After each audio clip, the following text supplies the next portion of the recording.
Análise do regime civil-militar brasileiro pelas 8 máscaras. O regime civil-militar brasileiro, que durou 21 anos, pode ser compreendido como uma complexa coreografia onde cada máscara desempenhou um papel crucial na moldagem da percepção e na consolidação do poder. Máscara do semeador do caos. Antes de 1964, o Brasil vivia um período de intensa polarização política e social. Essa máscara foi ativada pela direita civil e militar que, insatisfeita com as reformas de base e a crescente influência de movimentos de esquerda, explorou e amplificou o sentimento de desordem. A crise econômica, a inflação descontrolada e a radicalização política, marchas, greves, comícios, foram apresentadas como provas de um caos iminente, justificado pela ameaça comunista. A ideia era criar um ambiente de instabilidade tão grande que a população anseia-se por uma solução, mesmo que autoritária. O perigo vermelho foi a narrativa central disseminada para gerar essa desordem calculada.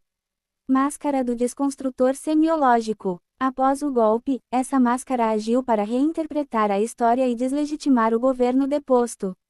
O movimento de 1964, por exemplo, foi oficialmente denominado Revolução, em vez de golpe, para subverter seu significado e atribuir-lhe um caráter legítimo e salvacionista. Líderes e movimentos de oposição foram rotulados como subversivos, terroristas ou inimigos da pátria, esvaziando seus discursos e desumanizando-os. Termos como democracia e liberdade foram redefinidos para se encaixar nos moldes da democracia tutelada, do regime, onde a liberdade era concedida apenas dentro de limites previamente estabelecidos. Máscara da neossistemática. Esta máscara se manifestou na rápida e incisiva imposição de novas estruturas legais e institucionais. Os atos institucionais, especialmente o AI-5, foram as ferramentas primárias. Eles suspenderam garantias constitucionais, cassaram mandatos políticos, estabeleceram a censura e o bipartidarismo, Arena e MDB. O executivo ganhou poderes quase ilimitados, o judiciário e o legislativo foram enfraquecidos, e as forças armadas se consolidaram como o pilar da nova ordem. Essa máscara formalizou a concentração de poder e estabeleceu o novo normal, autoritário. Máscara do engenheiro da crença. A propaganda governamental foi massiva e onipresente. Slogans como Brasil, ame-o ou deixe-o e ninguém segura este país foram martelados para forjar um sentimento de patriotismo cego e otimismo ufanista. A imagem do Brasil como uma nação em ascensão, o milagre econômico, e a ideia de que o regime era o guardião dos valores cristãos e da ordem eram difundidas através dos meios de comunicação controlados. Símbolos nacionais foram exaltados, e eventos como a vitória na Copa do Mundo de 1970 foram capitalizados para reforçar a visão do céu, de um país próspero e forte sob o comando militar. Máscara do vidente do abismo. O regime operou com uma inteligência estratégica sofisticada, principalmente através dos serviços de informação e repressão, como o SNI, Serviço Nacional de Informações, e o DOI-Code. Eles monitoravam dissidentes, antecipavam protestos, infiltravam-se em movimentos sociais e estudantis, e coletavam dados para identificar ameaças internas e externas.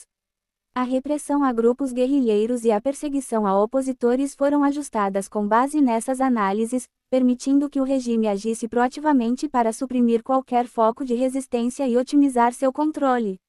Máscara do espelho paradoxal. O regime civil-militar foi mestre em conciliar contradições. Por exemplo, enquanto se autoproclamava defensor da democracia contra o comunismo, ele suprimia drasticamente as liberdades democráticas.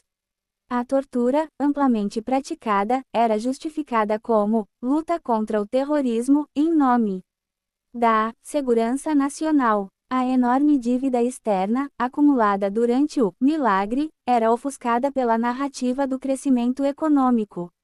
O discurso de ordem e progresso coexistia com a violência estatal e a ausência de direitos humanos, sendo a atenção desviada para a ameaça comunista ou para a promessa de um futuro grandioso.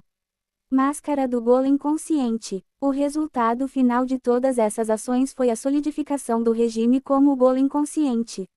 O Estado brasileiro, suas instituições e até mesmo a figura dos presidentes militares se tornaram a materialização da ideologia autoritária. O Exército e as Forças Armadas não eram apenas parte do Estado, mas a própria encarnação da verdade do regime. A censura, a vigilância, a repressão e a propaganda se tornaram elementos intrínsecos à vida social, e a segurança nacional se tornou o dogma inquestionável que permeava todas as esferas. O regime era a própria magolitização social, impondo sua realidade como a única possível. A oitava máscara, o demiurgo. No caso brasileiro, o demiurgo foi o próprio regime civil-militar consolidado, que ascendera ao poder com o golpe de 1964. Durante os anos de chumbo, especialmente a partir do AI-5, o demiurgo estava no auge, e as 7 máscaras individuais, embora ativas, operavam de forma mais integrada, pois a realidade já havia sido moldada e o controle era quase absoluto. A doutrina de segurança nacional e a hierarquia militar se tornaram a essência desse demiurgo, ditando os rumos do país. No entanto, à medida que o poder do demiurgo enfraquecia, especialmente com a crise econômica dos anos 80, a pressão por abertura política e a crescente mobilização social, como as diretas as 7 máscaras se intensificaram novamente. Houve tentativas de semear o caos, ameaças de retrocesso, de reescrever a narrativa, tentativas de deslegitimar a oposição, mas o desgaste do demiurgo já era grande demais para uma reconsolidação total. A magolitização social começou a ser questionada e, eventualmente, desfeita.